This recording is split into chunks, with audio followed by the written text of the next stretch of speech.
Hello everyone, nubkeks here. Welcome back to Nub Raids, and today we have some news, actually surprising news. I'm a bit taken aback by this, so I have a couple of theories. I'm curious what you think. But first of all, Sacred 2X event coming this weekend for the champion chase for the Razzlevarg Fusion. That's really no surprise. It's always good to have it confirmed because, I mean, they could always go and change these things. They do very occasionally do like all 3 shard events during a weekend if it's a special weekend or something. But yeah, kind of as expected, 2x Sacreds coming up on Friday, Saturday, and Sunday. So fingers crossed you're getting good drops from Clan Boss, you're getting some Sacred, so you can participate in that if you so desire. And here's the thing that might change this up for some people. There's going to be a 10x event on probably Friday and Saturday at the same time.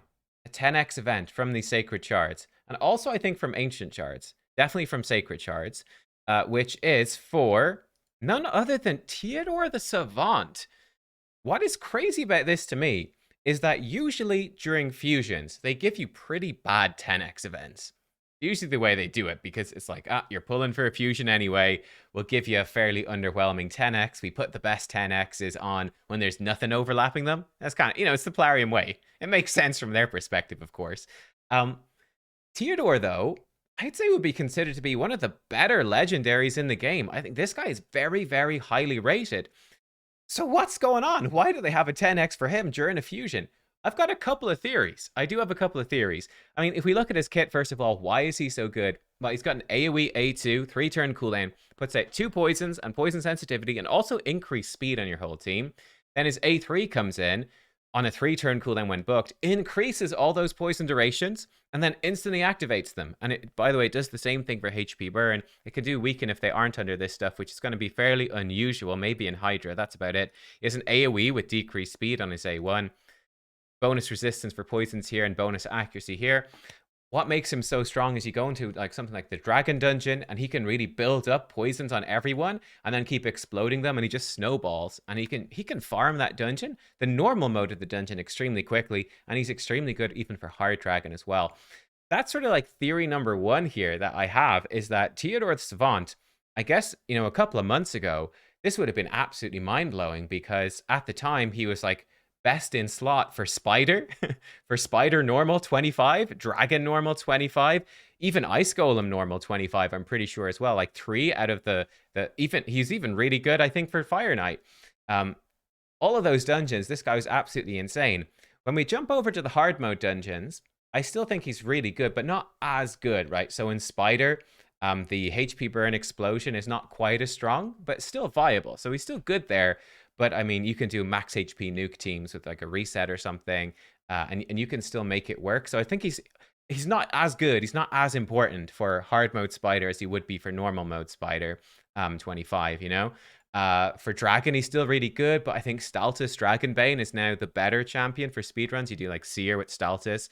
But, Theodore for potentially soloing it, I think is probably still best in slot. Anybody use Theodore for like the hard mode dungeons? Let me know, because I'm actually not 100% up to scratch on how good this champion is for that stuff, to be honest. Obviously, Ice Golem is now immune to poison, so Theodore is not going to be soloing that anytime soon. So maybe that's part of it. Not as good for hard mode dungeons. Maybe the best part of this champion's time has come and gone. But honestly, I think he's still honestly super good, and I'd be delighted to get one. It'd be super fantastic. By the way, I do think he's a great champ for Hydra, right? Increased speed boost for your team. Then he comes in with an AoE decreased speed. Even if they don't have any poisons or HP burns out there, he's still going to do an AoE weaken, which is also kind of nifty, and he's got a solid enough aura. But it's really the increased speed and the AoE decreased speed are pretty damn good for Hydra. And then look, some of the heads are vulnerable to poison, and he's really going to do a lot of damage to those. If he goes in alongside a HP burner, he can activate those HP burns, and that can be pretty nifty. If the HP burns aren't being fully used up, you're refreshing them too quickly. That could add up to some nice extra damage. So I don't think he's S tier for Hydra, but like he's a good solid A tier Hydra champion. And if you get this guy, you're certainly building him. So then it can be a pretty valuable champion that is definitely going to be in really good gear on your account to then throw into Hydra as well. For Live Arena, I don't think so. Who knows? Maybe Poison someday for Live Arena.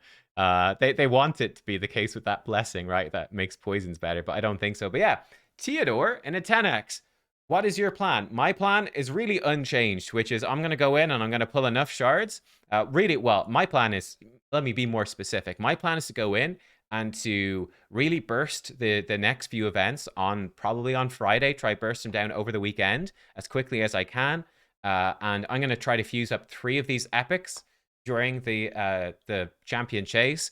I have C's who I'm going to summon because I've already pulled a copy of him, unfortunately, so he's no good for clan v clan points. I'm going to pull C's. So that's 1,000 champion chase points right there for me. And then I'm just going to pull as many sacreds as I need to get the final rare from the champion chase, right? I just need the rare from the champion chase. And then I'm going to stop. I'm not going to go any further. To put it in context, your chances of summoning Theodore normally in a 2x event, I think is roughly about a 0.6% chance when you pull legendary. So you're pulling all your sacreds, pulling. Oh, it's gold. There's a legendary coming. It's about a 0.6% chance that it would be Theodore. In a 10x event, it goes up to, again, approximately about a 6% chance. So yeah, when you pull gold during 2x sacreds this weekend, in other words, there's a 94% chance that it's not this guy, but it's still one of the best chances you're ever going to get this guy at the same time. So look, it is what it is, but have the realistic expectation. I think it would take approximately 130 sacred shards to be kind of, to have a pretty good chance of getting Theodore. On average, it's going to take about 130 shards for someone to get him. 130 sacreds. You could get lucky and get him sooner. You could get unlucky and never get him with thousands of shards. That could totally happen as well, So it's all about statistics, really. But yeah, approximately 130 shards, I think, for Theodore, roughly speaking. Bit loosey-goosey, but roughly that. Again, like I said, about a 6% chance to pull him if you do hit gold this weekend.